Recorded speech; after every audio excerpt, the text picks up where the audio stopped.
You've been at your desk for hours, staring at the same spreadsheet you started this morning.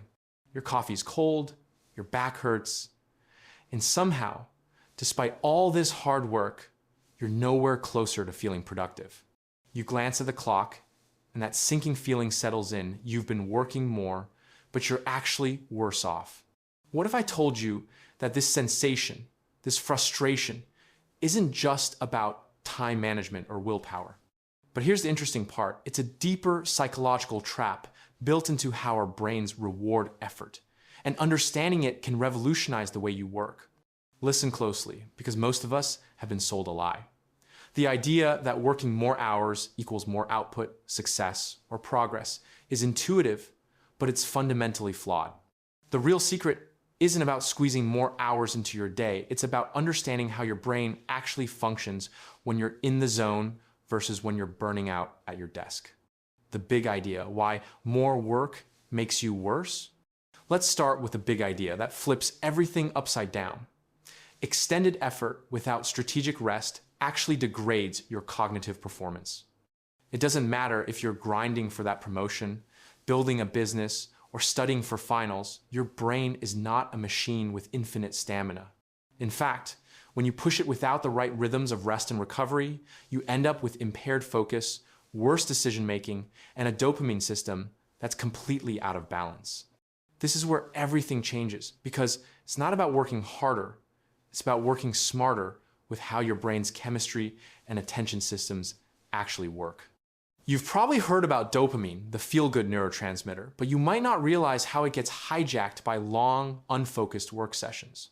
At first, dopamine spikes when you start a task. You feel energized, motivated, ready to conquer the world. But as hours drag on without meaningful progress or breaks, dopamine starts to drain, and your brain shifts into a low-effort survival mode. Suddenly, your scrolling through social feeds feels just as rewarding as the task you're supposed to be doing. That's not laziness, that's neurochemistry. And the worst part?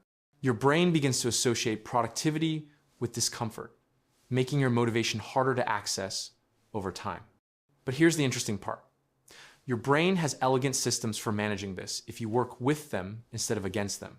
What productivity really means. First, redefine what productive actually means. Productivity is not how long you sit at your desk staring at your screen. Real productivity is about output, decisions made, and ideas formed. A 90-minute focused sprint where your brain is dialed in can far outstrip 6 hours of half-hearted attending to tasks. Researchers at Stanford have found that deep work, long stretches of uninterrupted focus, are where breakthrough thinking happens. But deep work doesn't happen in isolation, no pun intended. It needs cycles of rest to sustain it. When you ignore this, your brain floods with cortisol and stress hormones that literally shrink your capacity to think deeply. This is why those late-night marathons often feel productive but yield mediocre results. The science of strategic breaks. Listen closely. Your breaks are not optional. They're strategic. There's a powerful substance your brain produces called adenosine that builds up the longer you're awake and mentally active. Adenosine is the chemical that literally forces you toward rest. When you work too long without pause, adenosine accumulates and suppresses your cognitive energy. This is your body's way of saying, hey, we need a reset. Short, intentional breaks aren't indulgences, they are neurochemical necessities. Schedule them before your brain starts to protest, and you'll keep your performance high. Waiting until you feel tired means you've already lost a chunk of mental sharpness. How your environment controls your focus. Now here's the part many people overlook. Your environment affects your productivity far more than your intentions. You may have heard about Stanford's research showing how context cues, like where you work, what's on your screen, what smells or noises are around you, shape your focus. Your brain is constantly pulling you toward ease. If your workplace feels like the same space you relax or procrastinate in, your brain won't know when it's time to perform.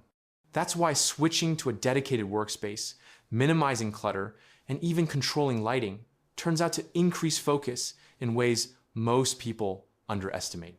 Why sleep is your hidden productivity engine. Here's where it gets interesting. The quality of your rest matters just as much as the quantity. Sleep researchers at Harvard have shown that deep sleep cycles are when your brain consolidates memory, clears metabolic waste, and resets your emotional regulation systems. Sacrificing sleep to get more done doesn't give you more productive hours. It gives you worse thinking the next day. With a sleep deficit, your brain demands more dopamine to feel rewarded, making distractions far more tempting and your main tasks feel like uphill battles. Motivation is a system, not a feeling. Now, let's talk about motivation not as willpower, but as a managed system. Motivation spikes are like waves. They rise and fall. Trying to surf them without respecting the rhythm leads to wipeouts. What you want is momentum. Momentum comes from consistent cycles of high-quality bursts followed by intentional rest, not from grinding endlessly. This is where everything changes. The best performers in the world, from elite athletes to top creatives, don't outwork everyone with sheer hours. They optimize the cycles of work, rest, and recovery to match how their brains naturally thrive. They know that pushing past the point of diminishing returns doesn't make them stronger, it makes them less effective. Advanced performance section, the elite insights. Now I want to take you a level deeper into the elite territory that only a small fraction of high performers fully leverage, not because they're smarter, but because they understand the neuropsychology of sustained excellence. Elite performers don't just take breaks, they engineer them. Their breaks aren't random pauses, they are pre-planned resets that align with circadian rhythms and cognitive cycles. They know when their brain naturally dips in energy, and they allow themselves short, intentional diversions that refresh rather than distract. They also cultivate what neuroscience calls meta-awareness, the ability to monitor their own attention. Instead of grinding away blindly, they check in with themselves. Am I truly focused right now, or am I just physically present? That simple adjustment makes them dramatically more efficient because they catch drift early and course correct immediately. Another advanced insight is how they manage motivational debt. Just like financial debt, your brain accumulates cognitive wear and tear when demands exceed recovery. Elite performers pay this down consciously through activities that replenish neurotransmitters like serotonin and dopamine in healthy, sustainable ways. Meaningful rest, physical movement, creativity that isn't tied to performance, and social connection. These aren't luxuries, they're necessary capital for ongoing performance. And finally, the top performers reframe their relationship with effort itself. They see effort not as a grind toward a distant goal, but as information. Instead of beating themselves up for feeling tired or unfocused, they read those signals as valuable feedback from their nervous system. This reframing dissolves the hidden stress cycle that kills productivity from the inside. The final mindset shift. So here's the mindset shift I want you to walk away with. More work does not equal more productivity. Purposeful, strategic work aligned with your brain's natural rhythms does. Your brain is not a machine to be forced into submission. It's a dynamic organ that responds to how you treat it. When you respect its rhythms, you unlock more clarity, creativity, and capability than any number of extra hours at your desk could ever give you. If you walk away with only one truth today, let it be this. Your ability to produce great work depends on how well you balance effort with recovery and attention with rest. Make friends with that paradox, and you'll stop burning time and start making an impact. If this shifted the way you think about work even a little, hit like and comment below with the one change you're going to make tomorrow. And if you're ready to go deeper into how to build your own high-performance routine that aligns with your brain, not against it, check out the next video where we break down daily rituals used by world-class thinkers that most people get completely wrong. We'll see you over there.